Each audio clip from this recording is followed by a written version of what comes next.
two young men, let us assume the first person's name is Jack and the second person's name is Jim. They were two religious person, and Jack asks Jim that can we smoke while we pray? So Jim asked Jack, why don't you go to the priest and ask? So Jack went up to the priest and asked, oh priest, may I smoke while I pray? Obviously, the priest told, no, no, my dear son, it is totally out of the way. It is beyond our religious practice. Jack came back and told Jim what priest answered. Jim told, well, let me try, because it depends upon the way you ask. So Jim went to the priest and asked, priest, may I pray while I smoke? And the priest answered, yes, yes, for sure. Go ahead. The moral of this conversation is basically the way you communicate and the way you talk, and rather the way you put forward your questions. Today we have with us someone very special. I would like to tell a few lines before I introduced her. In her words, or rather what I would say, she has seen a newborn baby with wild wolves all around it. I saw a highway of diamonds with nobody on it. I saw a white ladder all covered with water. I saw 10,000 talkers whose tongues were all broken. I saw guns and sharp swords in the hands of young children. I hope you all can recall these are the great historical lines from Bob Dylan from his famous song, Where Have You Been, My Blue-Eyed Son? We have with us today somebody who is a US citizen, Devi Hinshaw. She has worked in British Airways New York, Hutchison Whampoa in Hong Kong. Currently, he is employed as the director of Elios Renewable Energy Limited, which is in London, United Kingdom. She has been into various coaching, mentoring, especially in terms of communication. She has lived across and sailed across in several countries, including US, Paris, Hong Kong, Tokyo, Oman, and London. And that is why I quoted the lines from Bob Dylan, which is very much applicable to the kind of personality she has. We welcome Devi Hinshaw, who is joining directly from home in Bangalore. In her own words, the entire world has taught her to mainly things firstly with the world that is round and we are just only 6 degrees apart. Welcome, madam. A very warm welcome from Asian College of Teachers. We welcome you to this Facebook live show on positive communication. Thank you, Shaunak. Thank you for introducing me. I just wanted to add to you that I wanted to say hello to all the participants and to tell you that we're going to talk about positive communication. But before we do that, let me tell you that I also worked for Citibank and for Chase Manhattan Bank in New York. So I've got corporate communicative skills as well. And today we're going to do just a small bit of positive communication because it's such a large topic that maybe Mr. Shaunak will do it in segments and cover the topic because the topic is very large. But we would like you to participate, for all the participants who are there, and any questions that you have, please bring it to the forum and we will certainly answer them.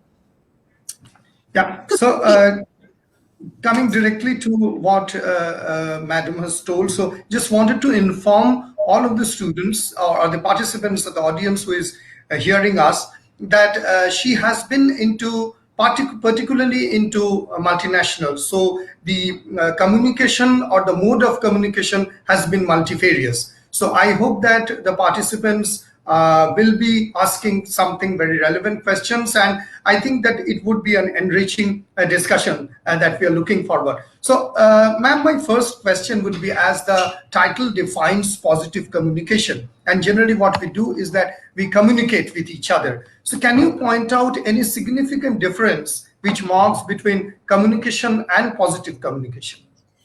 Well, to give you an example, communication can be direct and flat. I consider it flat. You can say, sit down, okay? Or you can say, sit down. And in altering your tonal quality, you are infusing a friendship to the other person whereby they react better.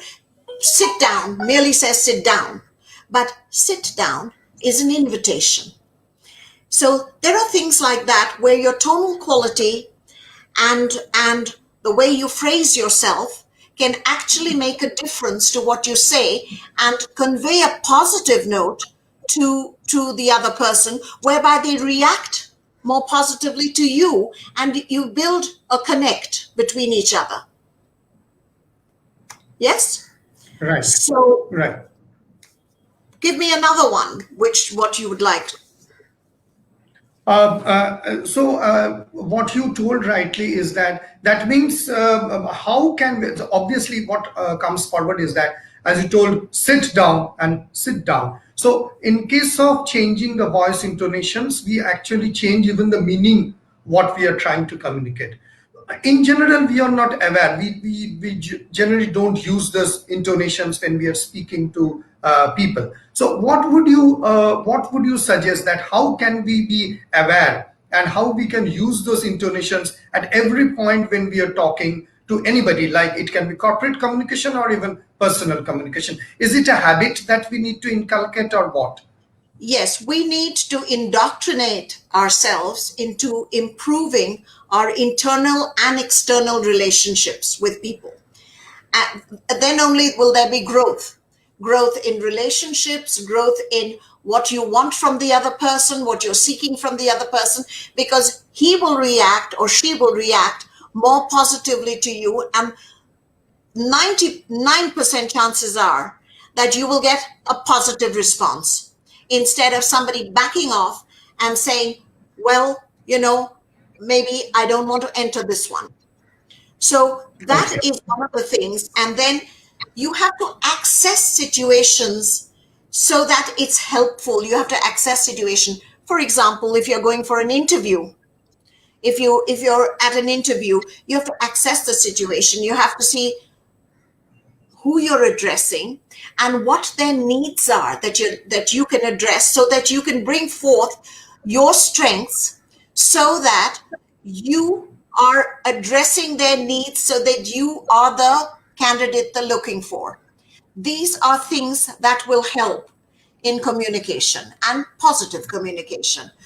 I would say that you've got to be supportive of your environment. And in order to be supportive of your environment, you have to be curious about the other person or persons. And in showing curiosity, you animate them into wanting to know about you more. And in wanting to know about you more, there is a bridge that you build between each other.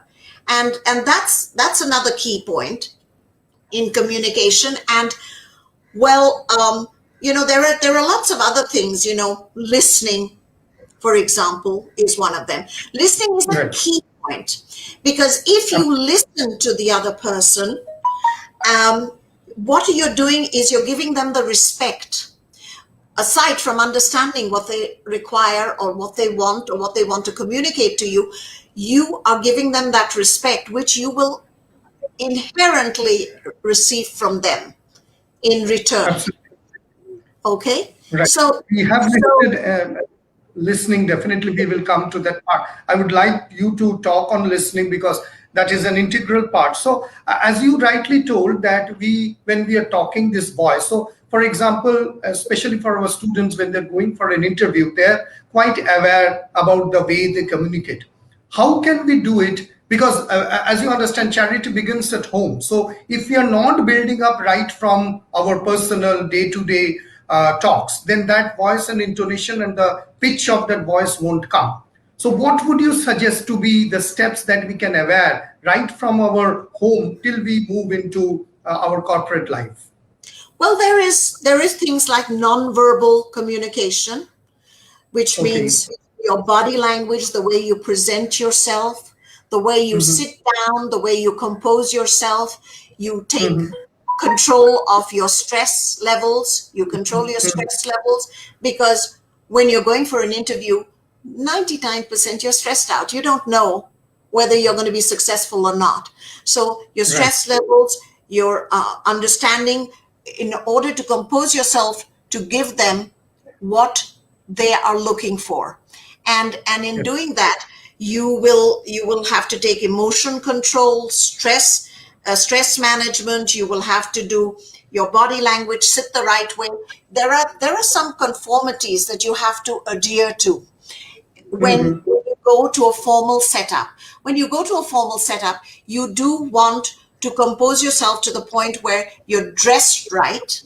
That's nonverbal communication also, that you're dressed Right. for the reason that you're going, for the occasion. You have to be dress appropriate. You cannot go wearing, now I know the IT segment has really broken all those norms because they operate with jeans, they Jane. operate with Right. t-shirts. Absolutely. So that Absolutely. is not that was not so before IT came on the scene. But when you go for an interview, don't go dressed as such, because it will give the wrong impression to the other person who's interviewing you across. That means you haven't given them the respect that is due. So, what you're saying to them is that I'm terrific. I can dress the way that I want to. I've come here to sell my skills, not my dress. But dress is a component part of your skills. It's a part of nonverbal communication as well. So Right. that I would say that, and that might help a lot of people who are in the job market, and especially with COVID and Corona, a lot of people have lost their jobs or looking for alternate professions, or are looking to build something for themselves so that they get remunerated to lead their lives, because it's a difficult period of time, and it's going to carry on. It's going to be there for years to come, because this virus is, as you know, all of you know, it's mutating and it's taking, various shapes and sizes and forms, and different symptoms and stuff like that. However, we won't cover that. But what I'll say is that another thing that you have to be careful of when you're communicating is that you're concise, because brevity is the soul of of invention, discretion. You can say many things, but clarity and brevity. Be clear of what you're saying, or what skills you're selling, or who you're speaking to, and be concise. Say as much as is required of you, not more than what is required of you. Okay. Okay. Yeah. Confidence is another thing, that you have to emanate confidence. You have to show them that you can take on this position without having to get stressed out about it or be nervous about it or unsure of yourself. So, confidence is a very, very important non-verbal communicative skill. We already have a important, very, I would say, apt question coming from Mr. Suman. I was about to question you, but it is good that he actually has perceived something earlier. What are the negative words to avoid to make your communication positive? For starters, no. No is a key word. That is a no. Okay. Then you never say that you can't do it. Can't is another negative. Okay. Or can't, whatever way you want to say it. If you're in Americanese, you'll say can't. If you're speaking classical English, you'll say cannot. But cannot is not required. Most times you do not require that word, and sometimes the English language has given us so much of flexibility that it's given us words that we don't need to use in certain forums. Okay, no, can't. Then I would say, I'm trying to think of other words that not coming to mind right now, but do not. I do not do this. Okay, and then there is words is there are things like, I'll tell you, where you say I do not understand.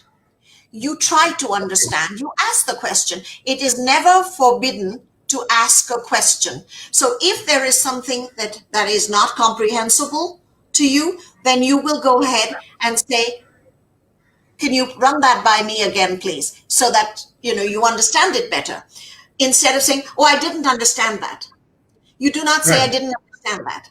Because, again, it's a no-no. It's a I think corporate. yeah, what you're trying to point out that in case, say, for example, on interview, which I generally tell to our ACT students, that when you are being asked this question, tell me what are your, I would say, what are your negative things, or I would say, what are your the things that you don't like, right? Your positive and negative. I think that if you tell about your shortcomings, you always back up with what you're doing in order to overcome that shortcoming. What you rightly told, that I cannot do it or I cannot understand, rather I'm trying to understand. So yeah, so I think this is one very important thing I would like to bring attention to the audience. Clarity and brevity, point number one, what madam has pointed out. And let us not use those negative words, cannot, could not, can't, not possible, because that, instead of that, using in or paraphrasing it in a different way. So I would also, we have another question coming up. So I would, it's wonderful because this is. Did I answer Mr. Chakravarti? Was he happy with the answer? Because Absolutely. I'm I think very Mr. keen Suman to know what will be he thought. replying. What was he thinking? A line, akin to what I was saying, or is there some more clarity that he needs? I think we will get the answer. In the meantime, it is good that I'm feeling quite excited that within the 15 minutes of the show, there are great questions coming up. So Mr. Sanjeev is asking, thanks, madam, for joining us and accepting our invitation. Okay, so Mr. Suman has already replied. Thank you for your answer. So You're that's it. welcome. Yeah. So Mr. Sanjeev is asking, thanks, ma'am, for joining us and accepting our invitation. I would like to know what will be good positive communication when teachers using that in classroom to address students aged between the range of 6 to 16. Well, the way that you communicate with 6 to, I would say, 10 is mildly different to what you would say from 12 to 16. Okay. Because you find their own communication is going to change over that period of time. A student who is 6 to 10 years old, or thereabouts, 11, 12, I would go as far as that, would be more formal when they address a teacher.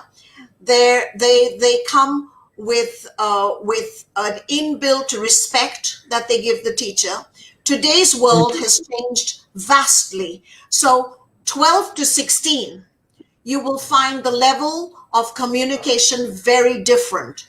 So you have to exercise positivity. Now there is a lot of things that 12 to 16, they go through transformations in self-worth, how they value themselves, what they think of themselves, how other people are perceiving them, which the younger children do not have. They don't come with those inbuilt, I would say, thoughts about how they evaluate themselves. But 12 to 16, if it's girls, they're meeting boys.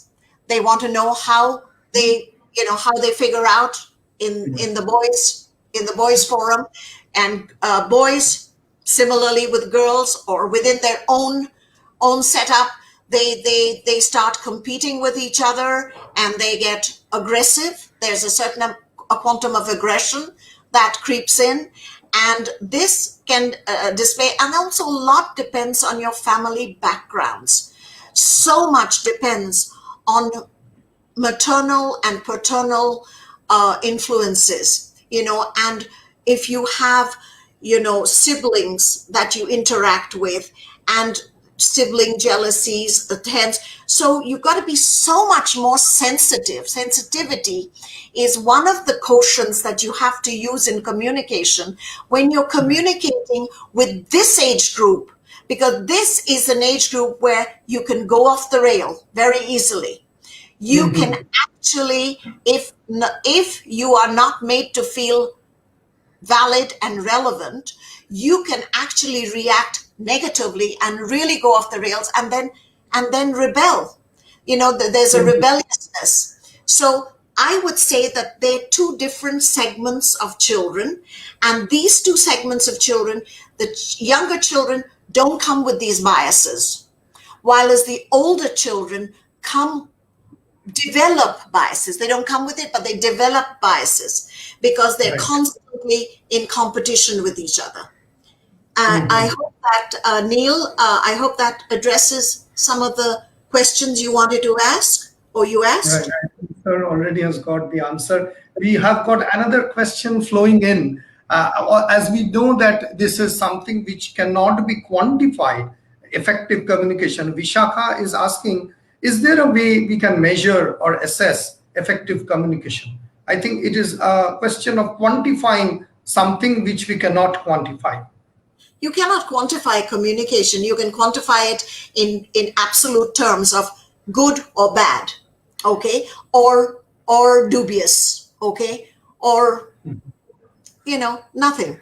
But I don't think you can quantify, Vishaka. I don't think you can quantify other than good, bad, indifferent, or I would say indifferent. Yeah, good, bad, or indifferent. Right. My next question to you, ma'am, would be, because you have traveled across different countries around the globe, I know that human sentiments or the way we communicate in general, if I take an overall approach, it is more or less same everywhere. But have you find any difference between communication as far as I would say India is concerned, and mainly the way we communicate, if you consider be it a corporate communication or the way a person sits in front of an interview during a job. And typically, if you're going to a Western Central European culture, so is there any distinct way in which the people communicate to each other? Yes, there is, definitely. But I would take three continents. I would take Asia, divide Asia Pacific, Middle East, and I would Middle East, okay, and Africa, and Europe, and then North America, South America. Okay, South America I will leave out because their skills are very akin to ours. Actually, when I say ours, I say Asian. Okay, they're more open-minded than we are, but they are as family-minded, and therefore the respect quotient is different. In Asia, the communication is more formal for format, where we give respect to our parents, where we give, and this is all of Asia. This is not India or Thailand or China. We give respect to age, and that defines a lot of the ways that we behave. And therefore, you will find a closedness amongst us because we don't divulge everything. As part of growing up, you will change and start feeling differently about many subjects and many topics, but not all is going to be open game for everybody. Parents are kept in the know of certain things, and they're not kept in the know of other things. This is an Asian drawback. While we are very respectful and but we're also very closed-minded about a lot of things.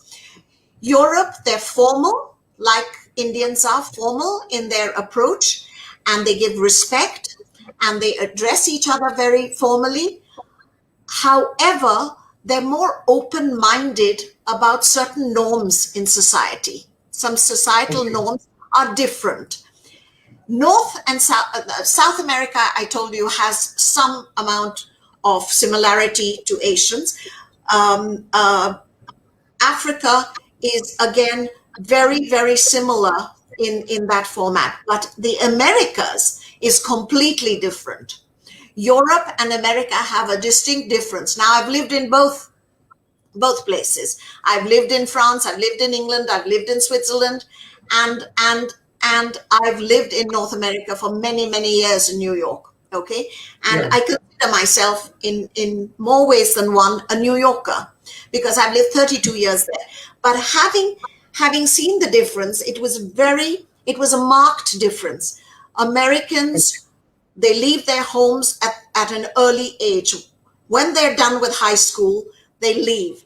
And therefore, they're more independent at an earlier age. And that kind of independence, which is what spurs them on to be more forthcoming, they're more aggressive, they're more open, but they're Right. more they have no there is no filter to them. They say what Okay. they feel. There is no filter to them. So I Right. would say that North America and America stands out as the different mode of Right. communication, while as Europe has some similarities to Asia, and Africa has some similarities to Asia. South America has some similarities to Asians, but not America. And I hope That that means, addresses. before I come to the next question, I think it is a wonderful learning what Madam told, that because you know that we are into programs where people students aspire to go outside India. So when we are communicating to American, and the way wonderfully you designed this entire communication pattern, if we divide between Saudi and Central Europe, we have to keep it in mind what ma'am told, that when we are approaching to these countries, the way they communicate, just like the way I told that priest, may I pray while I smoke. So when they are communicating, we need to understand really that that is their way of communication, and there should be any difference, and we should understand really the way in which we communicate and whether that communication is reaching up to them. Suparna Sinha Datta, she has got a question. Madam, we are into online learning these days. What kind of language online teachers should use when communicating with their students? Hi, Shuparna. Shuparna, I would say that there are two methods now. Which one you choose, studying your student, where they come from, and the way, and what is acceptable to them. See, you've got to negotiate with your students. You've got to negotiate what is acceptable to them. So if they're coming from a very Anglo background, where they have had the British influence, then please, by all means, communicate with the British English as we are taught. Okay, by and large, we are taught. I have learned another quality in the workplace, Shuparna. I have experienced and seen that that it's more relevant to speak. I have spoken to Shonak about this before. Americanese. Americanese has become, you use buzzwords, you use relevant keywords, you have a different understanding, you make your sentences shorter and more concise, and you can get away with non-classical English. And I would say go to that if you really want a target audience or a target market for it. Go to that, because that is the order of today. In spite of the fact that, of course, classical English and traditional English is a beautiful language, but that's for your own self-satisfaction. When you want to reach people, then do it at their level. And Americanese is today spoken worldwide in the business forums, business place. They're speaking Americanese. So it's probably more acceptable today. Right. I think Suparna has got her answer. One thing keeps me hunting, if I may ask you, ma'am, along with other languages, whether it is German, Spanish, Italian, English, we have already started to coin certain terms, and we can see that our next generation is using. For instance, as I am WhatsApping you the message, I am SMSing you the details. Now, it might be from classical English, or it might currently stuck your ear, but you might see over the years it becomes a coined term, which might be in Merriam-Webster dictionary maybe 20 or 30 years from Well, down the not lane. 20 or 30 years. Americans are now the largest contributors to the dictionary, to the Oxford Dictionary. They're the Okay. largest contributors today because a lot of Americanese, well, I won't call them slang because slang is negative, okay? But I'll say buzzwords or relevant keywords or short form words, okay? When you concise words and you shorten them, it's very it's it's very efficient. It's Okay. efficient and you get to the point much faster, than if you prolong and you give classical English and you go into dialogue. Now that is different at when you're in a social environment and you want to repartee with people. But when you want to, there are many French words that have come into, I mean, repartee is one of the words that I think the Yeah. world is becoming smaller. It is shrunk. We are cross-culturing each other constantly. There are words that are creeping in. Look at the words that Indians have put into the dictionary. I remember I said bungalow, jungly, then I'm trying to think of all the other words. There's so many words. Thug. Okay, these are all Right. in the dictionary today, and they're contributed by this is India's contribution to the dictionary. So the world is shrinking and becoming smaller. In this way, are we losing the essence of English in some way? Well, Shonak, I have a different take on this. Of course, we're losing the concept of English. A lot of our children don't even read the classics as we used to do, and those are such beautiful things to read. Right. However, communication is important. So it doesn't matter at what level we communicate, as long as we communicate and get to the Right. other person. So if it means brevity, go for it. Yeah. That's fine, right? We have like a very we have certain time limitations. So, but before we end, I have one important question which really affects the I won't say the quality, but in case that we are facing the candidates are facing interviews in terms of jobs like in Thailand, etc. The basic problem, which I would say as a bottleneck, comes is a mother tongue influence. And I have personally seen into this placement scenario where I get calls and people are calling news of success, I would say joy of success and anguishes on failure. I don't know if I'm using the correct English. So I know that, as you told, the siblings, culture, socio-economic contributions, they all contribute towards building a person's communication, the language. But still, as because you have been into so many countries and you have contributed significantly, I would say, to the society. Can you just quickly chart few measures that we from India, that I know there is a MTI even in Scotland or anywhere, but like what would be the way you would suggest to overcome a mother tongue influence? I have a very strong notion about it, and I would like to actually address this issue very strongly. You see, mother tongue English, of course, depends on so many things, but a lot of your target market is going to come with mother tongue English, okay? Mother Okay. tongue influence, because background, okay, background, educational institutions that have been attended, and exposure are three components that will influence mother tongue influence, okay? And what I think is relevant and very important, and to come on the global forum for the group, is and for people who are seeking jobs and seeking positions and things like that, very important, is somehow to practice. The trainers have to be trained.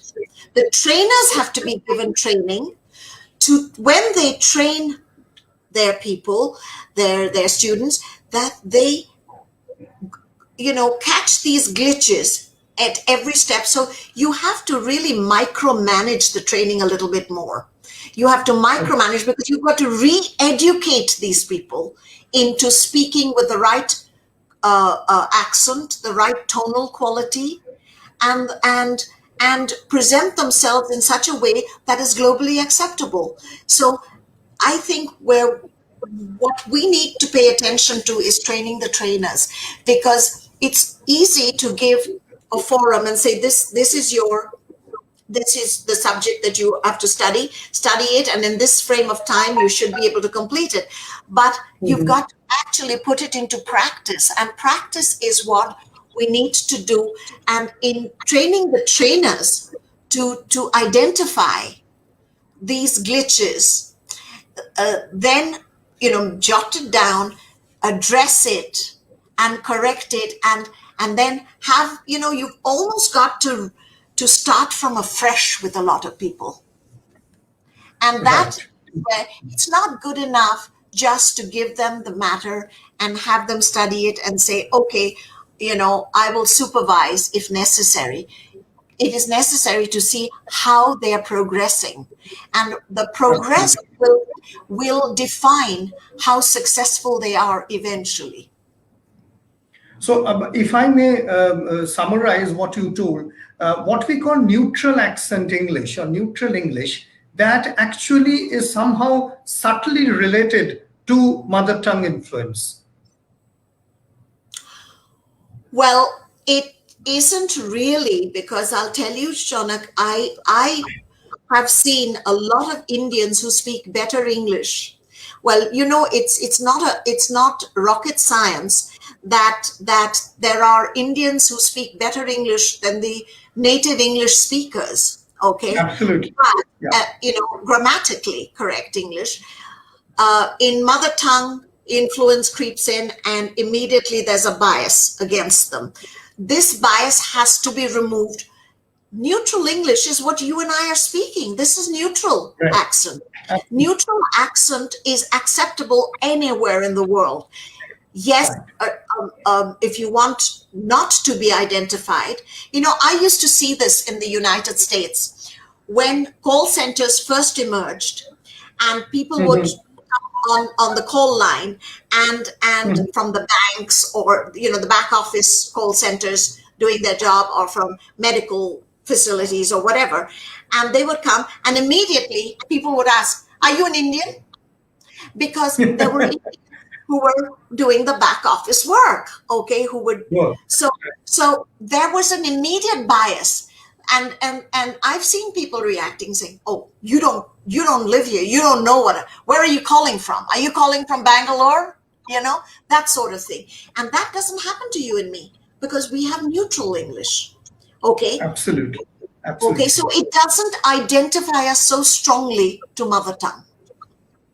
True. Before we close down, Lakshmi Menon has got a question: how to build up confidence in kids who have an Indian accent in English when they suddenly stop replying after assessing their peers' sophisticated English? Kids with accent have good grammar, but they lose confidence in accent. They feel judged. I think quite a serious question. Well, this is a very serious and a very relevant question. Yes, this is the time when the trainer has to approach them with understanding and negotiate with them, and keep an empathy. There has to be great amount of empathy, and you never put them down, but you teach them, say, hi, how about saying, party instead of party? Okay. How about, what I'm saying? And, Yes. say, would you like to come to my party? Not, would you like to come to my party? Okay. And teaching them this, but accepting them for who they are, not putting them down, giving them the self-respect, and making them feel valued, will kick this. This is something that can be rectified, and the younger they are, the better it is to get onto these formats of ACT. These children, the parents should put them into a training like ACT is supplying. to rectify these things right in the beginning. And this is not just for people who are seeking jobs. This forum is good for children who want to learn communicative skills to help them in the future so that they become global citizens, world citizens, and not identified as Indian or Thai or African or, Chinese or whatever. You've got to meld. You've got to actually become a melting pot because the world is becoming a melting pot. I think that's wonderful. And I would add whatever you told at the beginning, become a global citizen just like you. So I would like to thank really, yeah, I understand that currently also we have got a campus drive live, which is going on in our place. So yes, we got good amount of You're appreciation welcome, from Lakshmi. You're welcome, Lakshmi. But yeah. I want all the Lakshmis of the world who are listening to this to send their children to these training camps. If you have training camps that you set up in institutions and in things, so much will be rectified at an early age. And if you catch it at an early age, they will not have a problem later. Thank you. A heartfelt thanks from my side for endorsing Asian College and the courses. Yes, we recently got a feedback that yes, whatever we are producing from ACT, it is being valued. Thank A lot you, of people Ishra. are. Thank you, Shom. Thank you, Mr. Chakrabarti. But I think that you've got a good response because this is very essential because these children, 90% of these children will be looking to the outside world. And even if they look to the inside world, you're welcome, Kuhur. Even if they look inwardly, this India itself is moving so fast. India is moving. Mr. Modi has made it such a global forum. He's bringing in so many things that I feel so happy to be back in India. After 32 years overseas, I'm seeing changes that are really, they're not marching ahead, they're galloping ahead. And very soon, this is the superpower. India is the superpower. So ACT, you've got a great forum. And thank you, Sean. Thank you. Thank you very much, ma'am, for your kind words. It was a delight to hear from you. And as you have already told before, that Indian speaks the best English. And from Asian College of Teachers, we are trying to bring that right in Thanks, front. We are Cassandra. serving. Thanks, Priyanka. Yes, a lot of appreciations, ma'am, coming across, Thank you, flowing Bill. around. We have restriction in terms Thanks, of time, Bill. so yeah. Thank you very much, and we won't let you go. I can promise you this much, ma'am. This is Shaunak. You are hearing Devi Hinshaw, a global citizen, US native, 32 years, coming back to India, and she can see that India is galloping forward, not only marching. We from Asian College of Teachers will always endeavor and try to bring the best, thereby serving our country. This is Shaunak signing off from Facebook Live. Thank you, madam. Thank you from the entire family of Asian College of Teachers for joining with us. Thank you, and God bless you all. Thank you, ma'am. Bye.